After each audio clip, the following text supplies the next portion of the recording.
Pemerintah Provinsi Bali akan memulai pembangunan zona inti fasilitas budaya di kawasan Pusat Kebudayaan Bali pada tahun 2026. Proyek ini menjadi salah satu program prioritas yang akan dilaksanakan dalam kerangka haluan pembangunan 100 tahun Bali era baru.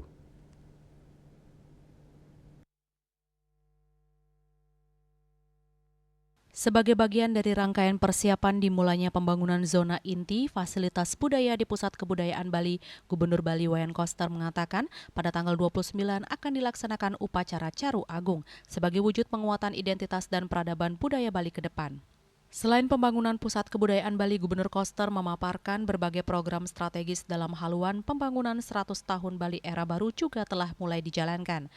Memasuki tahun 2026, sejumlah program prioritas akan diperluas, yaitu program Satu Keluarga, Satu Sarjana akan mulai disosialisasikan sejak Januari 2026. Pemerintah juga akan menggencarkan pengendalian alih fungsi lahan dan perizinan toko modern, pembangunan sumber daya manusia unggul, penguatan kesehatan tradisional, serta pembangunan infrastruktur.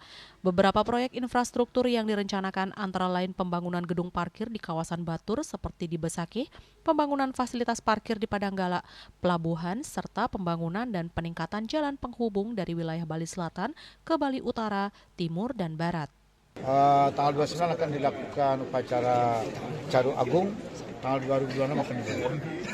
Tahapan Apanya? PKB, tahapan apa? 2026. Yang akan dibangun adalah zona inti, fasilitas budaya semua. Sampai 2027. Zona pengamanannya enggak ada? Apa? Karena dekat laut. Apanya? Pengamanan.